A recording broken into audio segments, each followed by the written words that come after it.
Hello everyone, आज हम पढ़ेंगे क्लास 10th का चैप्टर सर्कल।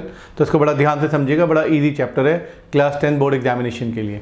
तो चलिए पढ़ते हैं सर्कल चैप्टर। तो मॉड्यूल 1, अगर हम जनरली एग्जाम्पल देखें सर्कल का, तो बैंगल आपको मालूम है, कड़े आपने देखा होगा, फुटबॉल आपने देखा होगा, है ना।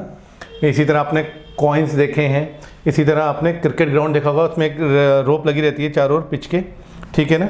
तो boundary of a cricket ground. अब क्वेश्चन ये है कि ये जो मैंने 4 एग्जाम्पल आपके सामने रखे हैं, एक रखा है बैंगल, एक रखा है बॉल, एक रखा है कॉइन्स और एक रखा है boundary rope of a cricket ground. In 4 example में से कौन से एग्जाम्पल जो हैं वो सर्कल नहीं है। फुटबॉल है, वो इसमें सर्कल का एग्जाम्पल नहीं है। कॉइन भी सर्कल एग्जाम्पल नहीं है, कि कॉइन का जो शेप होता है वो सिलेंड्रिकल होता है एक्चुअली। फुटबॉल का जो शेप होता है वो स्फेयर होता है। Okay, so from this let us understand the definition of circle. Circle is the set of points in the given plane. क्या सर्कल सेट ऑफ पॉइंट है इन अ प्लेन? इसको थोड़ा और डिटेल में समझते हैं। तो आंसर क्या है? नो। आंसर क्या है? नो। रीजन भी, अब अगर मैंने ये लाइन देखी, डॉटेड स्ट्रक्चर बनाया प्लेन के अंदर, तो क्या ये सर्कल है? नहीं। इस तरह अगर मैंने 4 साइडेड फिगर बनाया डॉटेड से, तो क्या सर्कल है? नहीं। तो व्हाट इज द इसमें राज की बात क्या है जो हमें समझनी है, एक्चुअल कैसे हम सर्कल को डिफाइन कर सकते हैं। तो इसको डिफाइन करने के लिए आपको समझना होगा क्या, each of these point here satisfy a condition. ये जो हमने डॉट्स बनाए हैं, ये पॉइंट्स जो बनाए हैं, इन सब को एक कंडीशन सेटिस्फाइड करनी होती है। तो वो कंडीशन क्या है? तो हम कह सकते हैं कि ये चीज़ सर्कल है। तो वो आइडेंटिफाई क्या करना है, उसको समझना है आपको। तो उसमें इंपॉर्टेंट क्या है, आपने एक ए पॉइंट लिया, कोई भी इन पॉइंट में से कोई भी एक आपने पॉइंट चूज़ कर लिया और इसको मेज़र करना है। आपने क्या करना है? मेज़र करना है। तो with the help of a scale we measure, let say मान लो ये आ रहा है 4 सेंटीमीटर। ओके, इसी तरह हमने कोई और पॉइंट कंसिडर किया बी, और फिर उसका भी डिस्टेंस नापा, तो वो भी कितना आया? 4 सेंटीमीटर आया। ओके, फिर हमने कोई सी पॉइंट नापा, वो भी कितना है? 4 सेंटीमीटर। फिर ऐसे हमने कोई डी पॉइंट नापा, वो भी कितना है? 4 सेंटीमीटर। फिर यहाँ से हमने सेंटर से ई पॉइंट नापा, वो भी है 4 सेंटीमीटर। गेटिंग? तो इसका मतलब हमने देखा कि हमने जो सर्कमफ्रेंस में जो डॉट लिए, तो उनकी अगर हम लेंथ मेजर कर रहे हैं, तो ओ ए, ओ बी, ओ सी, ओ डी, ओ ई इक्वल आ रहा है। जैसे इस वाले केस में आया कितना? 4 सेंटीमीटर। तो यानी कि जो डेफिनेशन थी, circle is the set of point in the given plane which are at a fixed distance from a fixed point. तो the fixed distance is called the radius. So हमें एक बात समझ में आई कि जो हमने पॉइंट्स लिए थे, अगर हम इसकी सेंटर से डिस्टेंस नापें, अगर वो इक्वल आती है, अगर वो फिक्स्ड आती है, तो we call it a radius. We call it a radius. तो क्या बोलते हैं? रेडियस। तो आपको एक बात समझ में आई कि सर्कल जो है इनफाइनाइट नंबर ऑफ पॉइंट से बना हुआ है। अगर हम किसी भी पॉइंट से सेंटर से उसकी डिस्टेंस नापेंगे, सारे पॉइंट्स की सेंटर से अगर डिस्टेंस नापेंगे, तो हमेशा फिक्स्ड होगी और उसका नाम क्या होगा? रेडियस। मान लिया हमने सी और डी पॉइंट लिए सर्कमफ्रेंस में और इसको टप किया, so what do we get? इसको क्या कहते हैं? उससे पहले समझिए, तो ये सेगमेंट हो गया। एक ये वाला हिस्सा देख रहे हो, ये सेगमेंट है, और ये भी क्या सेगमेंट है। तो एक सेगमेंट डिवाइड हुआ सर्कल के अंदर। Okay, with the help of these 2 point when we connected, तो हमने ये जो बनाए सेगमेंट बना। तो यानी कि such segment is called a chord. तो आप समझे कि सर्कमफ्रेंस में अगर 2 पॉइंट हैं और वो जो सेगमेंट बना रहे हैं, इसको हम क्या बोलते हैं? कॉर्ड बोलते हैं। क्या बोलते हैं? कॉर्ड। ठीक है ना, कॉर्ड। तो the segment joining 2 distinct point on a circle is called a chord. तो कॉर्ड का मतलब क्या है? 2 डिस्टिंक्ट पॉइंट है, बिल्कुल फिक्स्ड। ये डिस्टिंक्ट पॉइंट है, क्या डिस्टिंक्ट पॉइंट है? तो the segment joining 2 distinct point on a circle is called chord. तो कॉर्ड को आपको आइडेंटिफाई करना आ गया, जिसकी जो लेंथ है वो इस सर्कमफ्रेंस में जो भी पॉइंट है और इस सर्कमफ्रेंस में जो पॉइंट आ रहा है, 2 पॉइंट ज्वाइन होकर जो लाइन बन रही है, that is called a chord. That is called a chord. अब क्वेश्चन है, how many chords can we draw in a circle? अब आपको मालूम है, बिकॉज जो सर्कल हमारा बना है वो इनफाइनाइट पॉइंट से मिलकर बनता है ना। ओके, तो अगर हम कॉर्ड्स के ऊपर बात करें, तो कितनी कॉर्ड्स हैं? तो वो भी कितनी बन सकती है? इनफाइनाइट। मतलब हम जितनी मर्जी चाहे कॉर्ड्स ड्रॉ कर सकते हैं। ओके, आई होप आपको समझ में आया होगा। अब now let us draw a chord passing through the centre of the circle. अगर हम देखिए जैसे हमने कॉर्ड नापी तो इनका कुछ ना कुछ मेजरमेंट होता है। अगर मैं कोई कॉर्ड ऐसी ड्रॉ करूँ जो सेंटर से पास होके जाए, ओके, जो कि कहाँ से पास होके जाए, सेंटर से, तो ये हमने देखो पी क्यू एक कॉर्ड बनाई जो कि कहाँ से पास हो रही है, सेंटर से पास हो रही है। कहाँ से पास हो रही है, आपके सेंटर से पास हो रही है, ठीक है। तो such a chord is called a diameter, such a chord is called a diameter.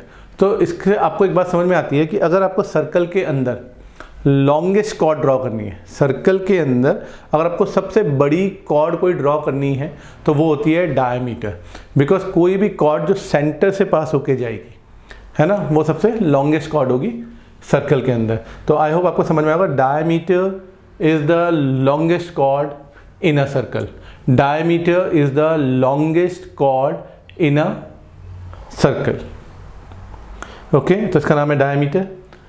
सो वही लिखा है देखो, अ chord passing through the centre of the circle is called a diameter. तो आपको एक अंडरस्टूड सी बात हो गई, दो आपको इन्फॉर्मेशन यहाँ से अपडेट हुई। क्या, जो लॉन्गेस्ट कॉर्ड होती है सर्कल के अंदर उसको हम बोलते हैं डायमीटर। और आपसे कोई पूछे डायमीटर की what is the minimum condition for diameter, तो आप बता सकते हैं कोई भी chord, any chord which is passing from centre, तो we call it a diameter. तो वही डेफिनेशन लिखा है, a chord passing through the centre of the circle is called a diameter. Alright, अब क्वेश्चन सेम है, how many such diameters can be drawn in a circle. तो आपको मालूम है सर्कल जो हमने बनाया था इनफाइनाइट नंबर ऑफ पॉइंट से बनाया था, तो ऑब्वियसली बात है अगर हम नंबर ऑफ डायमीटर्स करें वो भी क्या होंगे, infinite number of diameters we can draw in a circle, okay.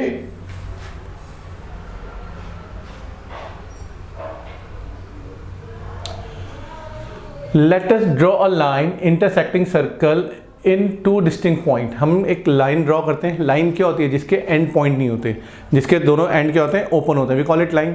अगर हम कोई एक ऐसी लाइन ड्रॉ करें जो कि सर्कल को काटे टू डिस्टिंक्ट पॉइंट में, तो उसको हम क्या कहते हैं, वो कैसे बनती है, उसके बारे में जानते हैं। कि हमने एक लाइन ड्रॉ करी, देखो जिसके एरो बने हुए, इसको हमने एल से डिनोट किया, और इस सर्कल को टू डिस्टिंक्ट पॉइंट, एक तो एम पॉइंट में काट रही है और एक एन पॉइंट में काट रही है सर्कमफ्रेंस में। तो ये जो लाइन आ गई है, तो such a line is called a secant. इस लाइन को हम क्या बोलते हैं, सीकेंट। तो आपको समझ में आया सीकेंट क्या है, एक लाइन आती है जो सर्कल को टू डिस्टिंक्ट पॉइंट एम और एन पे काट रही है, टू डिस्टिंक्ट पॉइंट में। तो सीकेंट का एक प्रॉपर डेफिनेशन समझ लेते हैं, a line intersecting a circle in two distinct point is called a secant. मतलब सीकेंट होने का मतलब क्या है कि कोई भी लाइन जो सर्कल से पास हो रही हो और सर्कल को टू डिस्टिंक्ट पॉइंट में काट रही हो, we call it secant. A secant always contains a chord. अगर हम ये लाइन की बात कर रहे हैं तो लाइन तो बड़ी होती है, आपको मालूम है, इधर भी इनफाइनाइट है, इधर भी इनफाइनाइट है, लेकिन इसके अंदर अगर हम खाली एम और एन पॉइंट को कंसीडर करें तो कॉर्ड बन गया। तो यानी कि क्या है, a secant always contain a chord. मतलब सीकेंट के अंदर अगर वो दो डिस्टिंक्ट पॉइंट की बात करें तो वो क्या है, कॉर्ड है। ये आपको जो हाईलाइटेड एरिया दिख रहा है that is called a chord. तो देखिए हमने एक लाइन को ड्रॉ किया, लाइन ए है, और इस सर्कल को सिर्फ एक ही पॉइंट में इंटरसेक्ट करते हुए जा रही है। वो कौन सा पॉइंट है, ए। आप इसको इंटरसेक्ट ना कहें, बोलो टच करके जा रही है, किसी भी एक पॉइंट को टच कर रही है, तो इसको हम क्या बोलते हैं, तो such a line is called tangent. तो आपने दो बातें सीख ली कि अगर कोई भी लाइन सर्कल को टू पॉइंट्स में कट करती है तो वी कॉल इट सीकेंट, और अगर एक पॉइंट में टच करके जाती है तो we call it a tangent, we call it a tangent. तो डेफिनेशन समझते हैं, a line in the plane of a circle intersecting at one and only one point is called a tangent, okay? So the point where the line touches the circle is called the point of contact. तो जहाँ पे जिस point पे touch कर रही है इस point को बोलते हैं point of contact, point of contact. अब थोड़े बहुत क्वेश्चंस कर लेते हैं, बेसिक क्वेश्चन जो अभी पढ़ के आए हैं। Answer the following questions.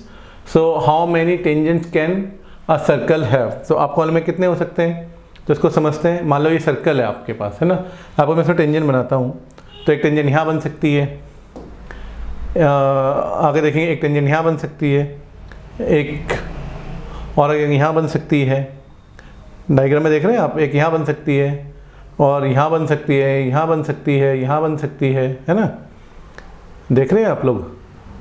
तो यानी क्या है, a circle can have infinite tangent. तो सर्कल के अंदर इनफाइनाइट टेंजेंट हो सकती है, reason being because circle is consist of infinite points. तो इनफाइनाइट पॉइंट्स है तो उतनी टेंजेंट उसमें हम बनाए सकते हैं, इनफाइनाइट नंबर। ओके, फिर दूसरा है fill in the blanks. A tangent to a circle intersected at blank, लिखा है पॉइंट, है ना। तो अगर आप बात करते हैं डायग्राम में, तो आपने कहा जब भी हम टेंजेंट ड्रॉ करते हैं तो सिर्फ एक ही पॉइंट में करती है। तो कितना आंसर आएगा इसका, होगा 1 and only 1 point, 1 and only 1 point। A tangent to a circle intersect it in 1 and only 1 point। Diagram में आपको साफ दिख रहा है। Okay, A line intersecting a circle in 2 point is called, अभी हमने पढ़ा था, आपको रिमेंबर होगा, है ना। तो अगर हम डायग्राम के माध्यम से समझें, तो देखो एक लाइन आ रही है जो सर्कल को 2 पॉइंट में कर रही है, इसको हम क्या बोलते हैं, अभी हमने पढ़ा था, we call it a secant. What we call it, secant, we call it secant. A circle can have dash, ये आपको भरना है यहाँ पे, parallel tangent to the most. तो कितनी पॉसिबल हो सकती है, अगर हम देखें सर्कल हमने बनाया और सर्कल में अगर हम एक पैरेलल इधर बनाए, एक पैरेलल इतना बनाए, तो अगर हम देखें तो अ circle can have 2 parallel tangent at the most. अगर हम कोई बोले कि कितनी पैरेलल बना सकते हैं, आप कितनी भी कोशिश कर लीजिए, आप सिर्फ 2 ही पैरेलल लाइन बना सकते हैं सर्कल पे, मतलब एक टेंजेंट इधर और एक टेंजेंट इधर। इसके अलावा और कोई भी डायग्राम इसका पॉसिबल नहीं है जिसमें टेंजेंट आपस में क्या हो, पैरेलल, क्या हो, parallel. Okay, the common point of a tangent to a circle and the circle called. तो आपको मालूम है, अगर सर्कल में बात करें तो लिखा था common point of the tangent to the circle and the circle is called. जो एक टेंजेंट जा रही है और जो सर्कल आ रहा है, इन दोनों में एक कॉमन पॉइंट है। तो कॉमन पॉइंट क्या आ रहा है, क्योंकि कॉमन पॉइंट दोनों में लाई कर रहा है, ए पे, मतलब ए पॉइंट जो है वो टेंजेंट पे भी लाई कर रहा है और सर्कल की सर्कमफ्रेंस में भी लाई कर रहा है। तो इस पॉइंट को बोलते हैं point of contact, point of contact. चलते हैं अगले मॉड्यूल की तरफ। टेंजेंट एनी पॉइंट, हमने ए पॉइंट लिया है यहाँ पे, और अगर हम टेंजेंट ड्रॉ करते हैं तो हमने टेंजेंट ड्रॉ किया, ठीक है, ये हमारी टेंजेंट आ गई। ओके, अब radius through the point of contact. तो अब हमने सेंटर से रेडियस ड्रॉ करी, सर्कमफ्रेंस तक आया। तो कहने का मतलब ये है, इस थ्योरम में ये कहना चाह रहे हैं आपसे, इस परपेंडिकुलर, परपेंडिकुलर मतलब ये 90 डिग्री है। इसका मतलब ये है कि अगर सर्कल पे कोई आपकी टेंजेंट आ रही है, ठीक है, सर्कल पे कोई टेंजेंट आ रही है, और अगर आप ऊपर से इस पे रेडियस ड्रॉ करते हैं तो radius is always perpendicular to the tangent. ये लिखा है जो आपकी ओ ए है, that is perpendicular line this. तो let us take B point on the tangent. तो अगर हम यहाँ पे कोई बी पॉइंट लेते हैं, टेंजेंट में हमने बी पॉइंट लिया, और मैं एंगल की बात करूँ यहाँ पे, अगर ए ओ बी, इसको मुझे कनेक्ट करना पड़ेगा,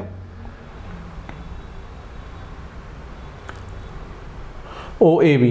तो कहने का मतलब आपको समझ में आया कि ये जो टेंजेंट आ रही है और जो हमने रेडियस में ड्रॉ करी है, ये हमेशा इसमें क्या होगी, 90 डिग्री। क्या होगी, 90 डिग्री। ओ ए बी कितना होगी, 90 डिग्री। तो इसका मतलब क्या है, आपको ये कॉन्सेप्ट याद रखना है एग्जाम में करते हुए, radius is perpendicular to the tangent. अगर सर्कल में कहीं भी टेंजेंट आ रही है, अगर आप उसके ऊपर ड्रॉ करेंगे रेडियस, तो वो हमेशा क्या होगी, 90 डिग्री परपेंडिकुलर। ओके, अब एक क्वेश्चन देख लेते हैं। तो क्वेश्चन है, if TP and TQ are two tangent to a circle with centre O so that angle POQ is 110 degree, find PTQ। तो थोड़ा डायग्राम में नज़र मारते हैं। तो देखिए सामने डायग्राम दे रखा है, तो अगर आप डायग्राम को गौर से देखें तो क्या दे रखा है, TP and TQ are the two tangent to the circle with centre O। तो डायग्राम में फोकस करें जरा आप लोग, तो सर्कल विद सेंटर O। तो आपको सर्कल दिख रहा है ना, या आपको सेंटर ब्लिंक होते हुए नज़र आ रहा होगा। तो सर्कल दिख गया, सेंटर दिख गया। अब बात करते हैं हम इसमें टेंजेंट की। तो देखिए जो रेड एरो से आपको दिख रहा है, ये टेंजेंट आ रही है, सर्कल को एक पॉइंट में टच करके जा रही है। पी के यहाँ पे पॉइंट ऑफ कॉन्टैक्ट है, क्या है, पॉइंट ऑफ कॉन्टैक्ट है आपका, ये दूसरी टेंजेंट है। और क्यू क्या है यहाँ पे, आपका पॉइंट ऑफ कॉन्टैक्ट है। और अभी अभी आपने थ्योरम पढ़ी है कि अगर रेडियस टेंजेंट में आती है तो क्या होती है 90 डिग्री, और ये यहाँ पे आती है क्या होगी 90 डिग्री। ये तो पढ़ा है अभी आपने, तो उसी थ्योरम का हम यहाँ पे इस्तेमाल करेंगे। ओके, तो उसी थ्योरम का हमने इस्तेमाल किया। तो पहले तो हमने जो गिवन है पहले लिख लिया। क्वेश्चन में ये वाला एंगल हमें कितना दे रखा, 110 डिग्री दे रखे हैं। ओके, और हमें निकालना है पी टी क्यू। हमें ये वाला एंगल यहाँ का डिटरमाइन करना है, this one we have to determine. तो कितना इजीली कर लेंगे, देखिए अभी हम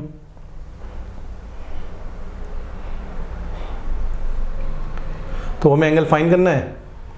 तो हमने क्या करा, ये वाला एरिया देखिए 4 साइडेड फिगर बन रहा है पी टी क्यू ओ। और जैसे कि आप जानते हैं कोई भी जो 4 साइडेड मतलब क्वाड्रिलेटरल शेप का जो भी होता है उसके चारों एंगल का सम कितना होता है 360 डिग्री। कितना होता है 360 डिग्री। तो अभी हमें ये तो जानकारी है कि ये वाला एंगल, ये वाला एंगल, ये वाला एंगल, ये वाला एंगल, इनका जो total sum of all the angles होगा वो है 360 डिग्री। हमने बात किया तो हम अपनी थ्योरम का इस्तेमाल करते हैं। ज़रा गिवन लिख लिया पहले हमने क्वेश्चन में, गिवन हमें गिवन है, ऑब्जर्व करा हमने ओ पी टी। कौन सा किया हमने, ओ पी टी। तो हमने अभी ओ पी टी को ऑब्जर्व किया और अभी हमने पढ़ा था theorem, we know that radius is perpendicular to the tangent. जो ये रेडियस है टेंजेंट में क्या है, परपेंडिकुलर है। ठीक है, तो ओ पी टी की वैल्यू क्या होगी 90 डिग्री। क्या हो गई 90 डिग्री। अभी तो पढ़ी थी थ्योरम हमने, ये थ्योरम का लिखा है radius is perpendicular to the tangent, यहाँ पे 90। इसी तरह सिमिलरली यहाँ पे भी ये क्या होगा 90 होगा। इस तरह आप ओ क्यू टी को देखें तो वहाँ पे भी कितना होगा 90, है ना। तो ये भी 90 हो गया। अब आपके लिए क्वेश्चन करना आसान हो गया। आपको मालूम है 4 फिगर में ये भी 90 है, 190 और ये निकालना है, इन सब का सम कितना है 360 डिग्री। तो आप इसको इजीली कैलकुलेट कर लेंगे, है ना। तो चलिए करते हैं कैलकुलेट। तो ये एंगल तो हमें पता लगा 90। तो ये दोनों एंगल जो है ये 90 है, ये 90 है। क्यों है, क्योंकि radius is perpendicular to the tangent. ये हमने थ्योरम पढ़ा है। ठीक है, ये हमने क्या पढ़ा है, थ्योरम। ओके, तो we all know that sum of all the angles of a quadrilateral is 360 degree, ये हमें पता है। ठीक है, तो अगर हम इन चारों को ऐड करेंगे और इनका सम निकालेंगे 360 डिग्री, ये हमें पता है कि sum of all angles of quadrilateral is 360 degree. तो इनमें अप्लाई किया, इनकी जो हमें वैल्यूज़ पता थी वो वैल्यूज़ हमने पुट कर दी। वो हमें क्वेश्चन में दी थी 110। जो वैल्यूज़ हमें बताती हमने इनकी डायरेक्ट पुट करी, और जो हमें निकालना था उसको हमने वैसे रहने दिया, और इक्वल टू 360 डिग्री। इन सब का टोटल करा कितना आएगा 290 डिग्री। ओके, और इसको सब्ट्रैक्ट करेंगे 360 से तो हमारे पास निकल के आएगा 70 डिग्री। ऑलराइट, तो we got P T Q is 70 degree.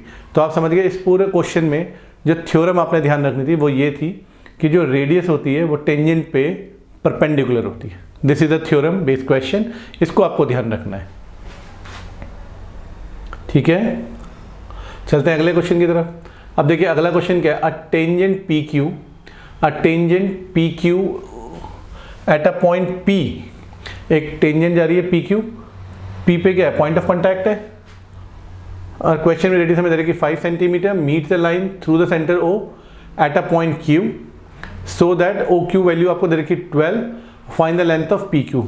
हमें ये पी क्यू का लेंथ निकालना है। तो वैसे आपको समझ ही आ रहा है क्वेश्चन, क्योंकि टेंजेंट तो 90 डिग्री होगा, है ना, वैल्यूज हमें गिवन है। तो चलिए करते हैं क्वेश्चन को फटाफट से। तो आपको साफ दिख गया कि ये ब्लू कलर आपको दिख रहा है रेडियस है ना। रेडियस कितनी रखी 5 सेंटीमीटर दे रखी है आपको। ओ क्यू आपका कितना है 12 सेंटीमीटर है ना। ओ क्यू की वैल्यू कितनी है 12 सेंटीमीटर आप पुट करेंगे। अब आपने जब गिवन पुट कर लिया, अब हमें निकालना है पी क्यू को हम निकालते हैं, जो रेड लाइन में हमें निकाल के दिखाना है। तो बड़ा सिंपल है, आपको मालूम है कि कंसीडर अपना ट्राइंगल क्या ओ पी क्यू, येलो में आपको दिख रहा होगा बिल्कुल फिगर में अच्छे से।